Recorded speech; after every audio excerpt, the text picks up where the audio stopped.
Bonjour, aujourd'hui je vais évaluer un extracteur audio HDMI. En fait, il s'agit, pour faire simple, d'un boîtier qui permet de séparer, de sortir les pistes audio d'un flux de données vidéo qui passe par la norme HDMI. Donc en fait, ce boîtier que vous voyez ici, a deux fonctions principales. La première fonction, c'est effectivement d'extraire le son d'un canal audio-vidéo HDMI de façon à pouvoir utiliser et regarder un film par exemple sur un écran qui n'a pas de haut-parleur intégré et qui n'a pas de sortie audio, et d'utiliser votre installation Hi-Fi à côté pour avoir le son.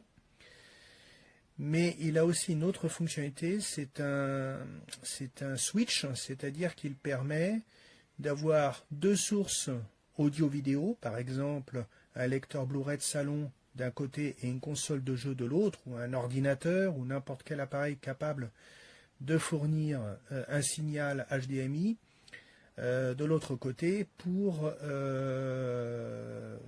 voilà. Vous pouvez avoir deux appareils permettant de fournir le signal, et en sortie vous avez un écran pour l'image et une installation sono pour le son. Donc ici en entrée vous avez, je vais essayer de faire la mise au point, voilà.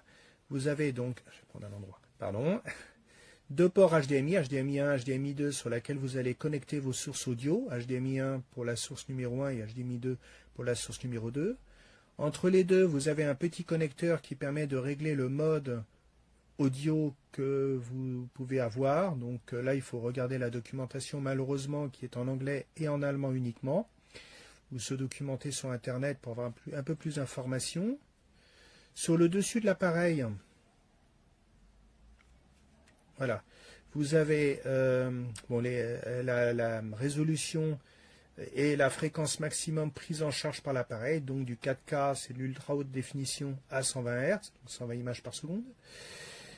Et ici vous avez le bouton switch qui permet de basculer entre la source vidéo, j'ai vraiment du mal, voilà, la source vidéo numéro 1 et la source vidéo numéro 2. Donc vous pouvez basculer sur la numéro 1 ou la numéro 2, un peu comme l'aiguillage sur une voie de chemin de fer qui va amener le train dans une direction ou dans une autre. Et sur la face avant de l'appareil, vous allez avoir la sortie. Je suis désolé, mon téléphone a une mise au point qui n'est pas terrible. Une sortie HDMI out pour avoir l'image sur un écran. Ici, c'est une liaison USB, donc vous avez un petit câble USB qui est fourni ici pour l'alimentation de l'appareil, à savoir que l'adaptateur secteur n'est pas fourni pour être conforme à la réglementation européenne. Ici, vous avez une sortie optique SPDIF, qui permet de brancher une installation Hi-Fi. Par le biais de cette sortie, vous pouvez avoir du son 5.1, vous pouvez avoir du Dolby, vous pouvez avoir pas mal de normes de sons environnementaux disponibles. Et ici, vous avez une sortie audio type jack, comme les prises de casque autrefois, avec le son stéréo uniquement, c'est-à-dire du 2.0, pour pouvoir utiliser un casque par exemple. Et en dessous de l'appareil, vous avez les spécifications de l'appareil, avec un certain nombre d'informations qui sont indiquées. De ce que j'ai pu en voir, donc j'ai testé l'appareil, donc avec un ordinateur. J'ai simplement joué une vidéo que j'avais chez moi sur l'ordinateur. Donc j'ai bien le son sur mon système audio, j'ai bien l'image sur mon écran, donc ça fonctionne très bien. J'ai testé aussi avec ma console de jeu, ça fonctionne aussi. J'ai essayé avec les deux en même temps avec la fonction switch, je n'ai pas eu de souci particulier. Voilà, donc c'est un appareil qui vous permet donc de pouvoir profiter de vos vidéos sur un écran démuni d'haut-parleurs, sans avoir à faire une installation compliquée, sans avoir besoin d'utiliser une sortie audio que vous pourriez avoir ou pas sur votre écran. Si vous avez un écran d'ordinateur, vous n'avez probablement pas de sortie audio. Après, ça dépend des modèles. Et surtout, vous pouvez avoir la sortie SPDIF pour profiter des dernières normes, enfin du moins des normes récentes de signal vidéo que vous pouvez avoir dans certains films et dans certains jeux vidéo, pour peu que le jeu vidéo, le film et puis tout le matériel le supportent. Le seul reproche que je pourrais faire sur cet appareil, c'est que la documentation est en anglais et en allemand. Il n'y a pas de documentation française.